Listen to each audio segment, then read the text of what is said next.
Nous voici dans la 5e séance consacrée à cette étude de cas revisitée, étude de cas proposée en 1972 par Narcy et Renaud, deux ingénieurs français qu'on a présentés en introduction. Et dans cette étude de cas, on cherche à optimiser la formulation d'un détergent. Nous avons vu que le domaine expérimental résultant des constituants de la formule était un simplex. Nous avons également vu que les auteurs avaient choisi de modéliser la variation de la réponse au sein de ce domaine expérimental à partir de formes canoniques, de modèles polynomiaux, de degrés 1, 2, 3, 4, et que naturellement le nombre d'essais à faire doit être nécessaire et suffisant pour estimer de la meilleure façon possible les coefficients de ce modèle, que ce modèle nous donne d'ailleurs ou non satisfaction quant à l'optimisation. Et donc nous sommes dans la séquence 5 où nous allons définir et justifier la nature des expériences à réaliser. C'est ce qu'on appelle la construction de la matrice d'expérience. Alors, le domaine expérimental est un simplex, ici de hauteur réduite à 6%, on a expliqué pourquoi, mais on va se placer dans un cadre général, celui qui a permis d'introduire les plans de mélange en 1958 grâce à Henri Scheffé, donc vous voyez là le rappel de la publication. Eh bien, lorsqu'on est en présence d'un simplex de hauteur unitaire, Henri Scheffé a proposé en 1958 une méthode de maillage très pragmatique, comme on va essayer de le justifier à la fois dans cette séquence et dans la séquence d'analyse mathématique, pour mailler on ne peut plus régulièrement, c'est ce que vous voyez à l'écran, eh bien un simplex de hauteur unitaire.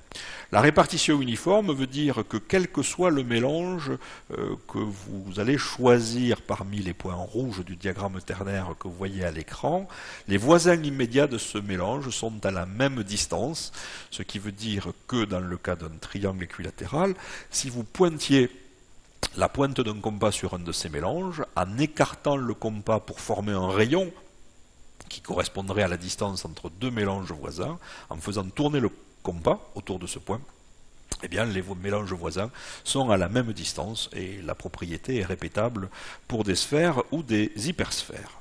Alors, n'oublions pas qu'en 1958, il fallait faire appel à de la grande logique. Pourquoi? Parce que les moyens de calcul n'étaient pas ceux qui sont aujourd'hui, et il fallait être efficace et pragmatique. Et Henri Scheffé, alors nous l'avons vu dans un chapitre de cours dédié à la construction de ces réseaux simplex, Henri Scheffé a proposé la chose suivante: vous allez choisir un degré de maillage qui est représenté par un entier naturel, petit m non nul, donc m égale 1, m égale 2, m égale 3, et ainsi de suite. Et dès que vous avez fixé le degré du maillage, on va revenir sur le sens de ce degré de maillage, eh bien les proportions des constituants que vous allez mélanger ne peuvent appartenir qu'à un ensemble de proportions. L'ensemble, c'est pas un intervalle, c'est un nombre discret de valeurs, 0, 1 sur m, 2 sur m, 3 sur m, jusqu'à temps que vous atteigniez 1. Si par exemple vous choisissez un degré de maillage égal à 4, l'ensemble des proportions sera 0, 1 quart, 2 quarts, 3 quarts et 1. Naturellement, il y a une formule de dénombrement qui vous permet de voir, c'est la formule que vous voyez au bas de l'écran, que plus le nombre de constituants augmente. Le nombre de constituants est représenté par la lettre petit q, et plus le degré de maillage augmente, ce degré de maillage est représenté par la lettre petit m, plus le nombre total de combinaisons à réaliser sera élevé. Voilà. Mais on peut connaître à l'avance. De façon générique, on symbolise ce type de maillage qu'on appelle simplex lattice design à partir d'une accolade contenant d'abord le nombre de constituants, petit q, et ensuite le degré de maillage. Alors le degré de maillage, c'est quoi? Bien, c'est le nombre d'étapes que l'on va faire, le nombre de pas que l'on va faire lorsqu'on va parcourir la dimension du domaine, la hauteur du domaine expérimental. Donc si on choisit m égale 1, l'application de la formule des dénombrements nous montre qu'on va générer 3 mélanges, et les proportions des constituants formant ces mélanges appartiennent à l'ensemble 0, 1. On se doute qu'il s'agit ici des sommets du domaine. Si vous choisissez d'explorer le domaine expérimental avec un degré de maillage ou un pas, petit m qui est égal à 2, la formule générique vous indique qu'il faudra enfin que la méthode de maillage va générer 6 mélanges et que les proportions de ces mélanges seront issues d'un ensemble contenant les éléments 0, 1,5 et 1, de la même façon pour m égale 3 et de la même façon pour m égale 4. Et si vous avez en mémoire ce que l'on a dit à propos des formes canoniques des modèles polynomiaux, vous constatez que le nombre de mélanges proposés par la méthode de maillage d'Henri Scheffé est rigoureusement égal au nombre de coefficients à estimer dans les formes canoniques de modèles de degré D. C'est ce que l'on va voir dans la suite. Donc si le nombre de mélanges est rigoureusement égal au nombre de coefficients à estimer, on pourra calculer de façon directe, sans faire appel à la méthode des moindres carrés, la valeur de ces coefficients. Et c'est ainsi que, en 1958, et puis lors de cette publication, en 1972, on pouvait calculer les coefficients du modèle, donc on pouvait calculer l'expression mathématique de l'équation du modèle, sans faire appel à un ordinateur. Alors comment mettre en œuvre cette démarche pour explorer uniformément un domaine de hauteur unitaire? On choisit la valeur de m. Alors, vous voyez, monsieur, comment fait-on pour choisir cette valeur? Eh bien, on fonctionne un petit peu à l'envers, puisque on se donne un budget expérimental, par exemple n égale 20, et en fonction de ce budget expérimental, vous allez voir quelle est la plus grande valeur de m que vous allez pouvoir choisir. Imaginons, et on en a parlé, que le budget expérimental soit limité à 12 essais, eh bien vous ne pourrez pas, à partir de 12 essais, estimer la forme canonique du modèle polynomial de degré 4. Pourquoi? Parce qu'elle requiert l'estimation de 15 coefficients. Donc généralement, on fait fonctionner la formule que vous avez vue à l'envers, on intègre le nombre de constituants, c'est l'expert chimiste qui a dit qu'il fallait mélanger ces constituants, il y en a 3, il y en a 4, il y en a 5, on dispose d'un budget expérimental qui est lié au temps qu'on peut consacrer à une étude, à l'économie qu'on peut lui associer, et par voie de conséquence, si le domaine expérimental est un simplex, peu importe qu'il soit de hauteur unitaire ou non, on va voir comment s'adapter, eh bien si le domaine expérimental est de hauteur unitaire, il faut que vous choisissiez un degré de maillage qui génère un nombre de mélanges accessible à vos contraintes technico-économiques. Une fois que vous avez choisi le degré de maillage, vous allez écrire sur un coin de la feuille les valeurs possible des proportions des constituants, cet ensemble 0, 1 sur m, 2 sur m, 3 sur m. Ensuite, vous allez fabriquer un tableau qui ici va posséder 3 colonnes puisqu'il y a 3 constituants et un nombre de lignes, correspondant au nombre de mélanges générés par le maillage, soit 3, soit 6, soit 10, soit 15. Et ensuite, vous allez remplir le tableau à partir des éléments de l'ensemble. C'est comme ça qu'on construit la matrice. Et naturellement, ensuite, cette matrice, on la soumettra aux expérimentateurs après avoir pris soin de l'adapter à un simplex de hauteur réduite. Tout ce que nous avons fait là s'applique à des simplexes de hauteur unitaire, et en utilisant une homothétie, une réduction, on va se ramener à un simplex de hauteur égale à 6%. Et une fois qu'on aura fait les expériences sur chacun des sommets de ce maillage, eh bien on fabriquera un modèle, après avoir pris soin d'observer qualitativement la variation des résultats. Alors, si l'on s'intéresse à un maillage petit m égale 1, on note sur un coin de la feuille, ici à gauche, les valeurs 0 et 1. On fabrique un petit tableau contenant 3 lignes et on va remplir les cellules de ce tableau de telle sorte que l'on utilise les éléments de l'ensemble et que la somme des proportions soit unitaire. Alors il vous faut absolument, lorsqu'on fait ce calcul à la main, cette construction à la main, utiliser une démarche méthodologique pour être sûr de ne rien oublier. Je vous conseille de commencer par la première ligne et dans la colonne de gauche de mettre le premier élément de l'ensemble, ici 0. Vous allez ensuite vous demander si dans la cellule suivante, il est toujours possible d'introduire le premier élément de l'ensemble, en l'occurrence oui, et ensuite vous allez remplir la dernière colonne avec un élément de l'ensemble qui permet d'assurer la contrainte relationnelle. On passe à la ligne suivante. Peut-on toujours mettre le premier élément de l'ensemble sans retomber sur un mélange déjà réalisé? C'est le cas. Si je venais à mettre dans la cellule suivante la valeur 0, je retomberai nécessairement sur le premier mélange et il nous faut des mélanges distincts. Donc je mets le deuxième élément de l'ensemble et ainsi de suite, je remplis mon tableau. Alors ici, c'est pas très compliqué à faire, 3 constituants m égale 1. On va voir que pourrez même vous exercer, et des quiz dans la partie cours vous ont déjà invité à le faire, bien construire des maillages pour des domaines présentant 4, 5 constituants avec, par exemple, m égale 3, il faut être sûr de ne pas créer de doublons et surtout de ne pas oublier de mélange.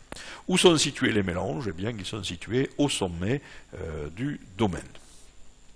Si l'on envisage un maillage de degré m égale 2, on reproduit la démarche précédente en isolant les éléments cette fois-ci de l'ensemble, 0, 1,5 et 1, en fabriquant un petit tableau et en remplissant, comme je viens de l'indiquer, avec méthode, le tableau. On va commencer par le premier élément de l'ensemble. Quand on a épuisé les possibilités dans la colonne 1 d'introduire la valeur 0, on va introduire la deuxième valeur, 1,5, puis la troisième valeur 1.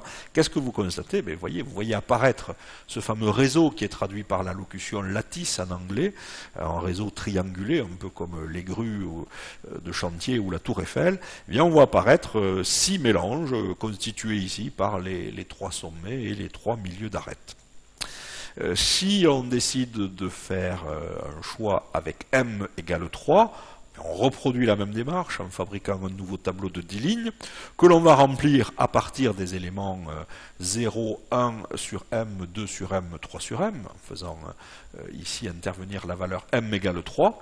Et donc, vous voyez qu'on va remplir successivement ce tableau en faisant d'abord apparaître la valeur 0, puis la valeur 1 tiers, puis la valeur 2 tiers, et enfin la valeur 1, et qui nous révèle un maillage un peu plus dense du domaine expérimental. Plus vous augmentez la valeur de m, plus vous allez franchir les directions de l'espace avec un nombre important d'étapes, mais plus ça va coûter cher. Et dernière étape, qui a été mise en œuvre par les expérimentateurs en 1972, c'est l'utilisation d'un maillage de degré m égale 4, qui nécessite 15 mélanges.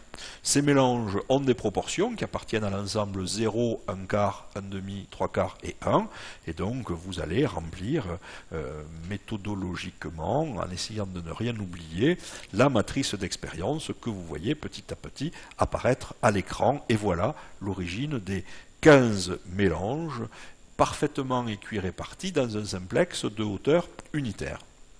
Alors, je vais, avant de traduire cette mélange en fonction des contraintes des expérimentateurs, justifier le pragmatisme des maillages de type simplex lattice proposés par Henry Scheffer en 1958 et complétés par Gorman et Hinman en 1962. Lorsque vous faites un maillage de degré 1, voilà les 3 expériences que vous allez faire dans le simplex de hauteur unitaire ou de hauteur réduite. Mais lorsque vous allez estimer la forme canonique du modèle de degré 1, vous constatez qu'il y a autant de coefficients à estimer que de mélanges. Donc, bilan de l'opération, vous allez pouvoir, de façon directe, trouver l'expression des coefficients en fonction des réponses mesurées. Lorsque vous avez un modèle de degré 2, parce que vous suspectez des synergies ou des antagonismes, c'est-à-dire des courbures dans la surface de réponse, vous aurez en présence de 3 constituants 6 coefficients à estimer. Choisissez un degré de maillage m égale 2 et par voie de conséquence, le nombre de coefficients à estimer sera rigoureusement égal au nombre de mélanges que vous propose le maillage. Autant d'équations que d'inconnus, il doit bien y avoir une méthode de résolution directe. On continue cette réflexion avec m égale 3 et d égale 3 pour s'apercevoir que le nombre de coefficients à estimer est rigoureusement égal au nombre de mélanges proposés par le maillage. Et enfin, pour un modèle de degré 4 mis sous forme canonique, vous avez encore une fois égalité entre le nombre de mélanges proposés et le nombre de coefficients à estimer. Pourquoi ne va-t-on pas au-delà? Pour 2 raisons. La première, c'est que ça finit par coûter cher. Et l'optimum, il est localisé, vous verrez où dans cet exemple. Donc plus vous allez finalement faire d'expériences équiréparties, plus vous allez disposer les expériences loin de l'optimum. Et ensuite, n'oubliez pas que plus le degré d'un polynôme augmente, plus les incertitudes sur les estimations des coefficients de ce polynôme vont augmenter. Et donc il y a quelque part un compromis qui fait qu'on ne va jamais au-delà des modèles polynomiaux de degré 4 dans les plans de mélange. Et lorsque vous êtes en présence de variables variables indépendantes, par exemple la température de cuisson, la variation de la durée de cuisson ou de la vitesse de malaxage, et que l'on fait de l'optimisation, on se limite au polynôme de degré 2. Alors, on a dit dans le chapitre précédent, comme plan d'expérience, enfin dans la séquence précédente, comme plan d'expérience, ça permettait de gérer un budget. Et le budget expérimental, il sert d'une part à estimer les coefficients, d'autre part à estimer si besoin la variabilité naturelle au travers de l'organisation de répétition, et ce budget expérimental doit aussi nous servir à faire des essais de validation. Et on va voir comment ces réseaux de Sheffer permettent de façon assez subtile d'intégrer des essais de validation et des essais d'estimation de coefficients. Si vous postulez un modèle de degré 1, on a vu qu'il fallait faire les 3 sommets du domaine. Mais naturellement, 3 expériences, 3 inconnus dans le modèle va passer exactement par les points expérimentaux. Par voie de conséquence, on va suggérer aux expérimentateurs de faire des essais de validation. Mais ces essais de validation, on va s'en servir le cas échéant pour fabriquer le modèle de degré 2. Et où va-t-on les positionner? On va les positionner, ce sont les points, les disques blancs que vous voyez dans le plan de la figure, on va les disposer au milieu des arêtes, de telle sorte que si le modèle de degré 1 n'est pas satisfaisant, on se serve des essais de validation comme essai d'estimation pour le modèle de degré 2. Et on va répéter cette démarche. Si vous voulez estimer les coefficients d'un modèle de degré 2, on a vu qu'il fallait faire 6 mélanges. Les 6 mélanges, ce sont les 3 sommets et les 3 milieux d'arête. Sauf que le modèle va passer exactement par les points expérimentaux. Donc, il faut prévoir des essais de validation. Et ces essais de validation, autant les prévoir pour fabriquer éventuellement la forme canonique du modèle de degré 3. Et donc, où va-t-on les positionner? On va les positionner sur des points, des mélanges dont les proportions sont égales à 1/3 de tiers sur les arêtes et 0, ou le mélange alicote voulant dire que les constituants présents sont présents en égale proportion au centre du domaine. Alors, il peut y avoir ici un distinguo qui consiste d'abord à faire le point central et rajouter les points suivants, les auteurs ayant fait intervenir, de nombreux auteurs ayant fait intervenir une forme cubique réduite qui consiste à ne pas estimer tous les coefficients du modèle de degré 3 dans un premier temps. Mais ici, je vous donne le principe de séquentialité générale. Alors, si on fait maintenant un modèle de degré 3, parce que le modèle de degré 2 ne s'avère pas suffisant, on a besoin de 10 essais. Les 10 essais, ce sera les 3 sommets, ce sera les 6 points situés par les arêtes, avec des proportions 1/3, 2/3 et 0, et puis ce sera le point central, c'est des points rouges. Mais comme vous avez une approche séquentielle, vous avez déjà fait des essais de validation que vous n'avez pas intégrés dans la construction du modèle de degré 3, ce sont les milieux des arêtes, donc c'est des points entourés en rouge, mais qui sont plutôt translucide rouge, comme essai de validation. Donc vous les avez déjà fait dans la démarche séquentielle. Et vous pouvez éventuellement rajouter des disques blancs. Alors vous voyez que ça en fait beaucoup. Ces disques blancs, ce sont les essais que vous ferez si par cas vous voulez faire un modèle de degré 4 parce que le modèle de degré 3 s'avère insuffisant. Donc c'est ce qui est représenté ici. Un modèle de degré 4, ça nécessite l'estimation de 15 coefficients. L'estimation de 15 coefficients va passer par des expériences faites sur 15 mélanges. Et naturellement, si vous voulez faire des essais de validation, vous pouvez vous servir, si vous avez adopté une démarche séquentielle, des essais qui ont permis de construire le modèle de degré 3 que vous voyez apparaître en aperçu un petit peu rose ou rouge translucide dans le plan de la figure. Donc voilà quel est le principe de ces essais de validation et de ces essais d'estimation. Alors dans la publication, naturellement, on travaille lorsqu'on revisite une publication a posteriori et on ne sait pas si les auteurs ont utilisé cette démarche séquentielle. En l'occurrence, lorsqu'on va regarder les valeurs, ils ont maillé directement avec 15 mélanges et ils ont fabriqué des modèles quartiques. Alors, ce que l'on vient d'expliquer à propos d'un mélange, d'un domaine expérimental sous forme de simplex de hauteur unitaire va s'adapter en mettant, si j'ose dire, les résultats précédents dans un photocopieur et en appuyant sur réduction, vont s'adapter à un simplex de hauteur réduite, ici égal à 6%. Donc, quelque part, il suffit de multiplier les valeurs de la matrice d'expérience par 0,06 ou par 6% pour faire en sorte que les sommets ne représentent plus 100% d'eau, 100% d'alcool et 100% d'urée, mais 6% d'eau, 6% d'alcool et 6% d'urée. Et on va naturellement transformer les autres proportions en des proportions variantes dans l'intervalle 0,6%. Donc combien de mélanges doit-on réaliser?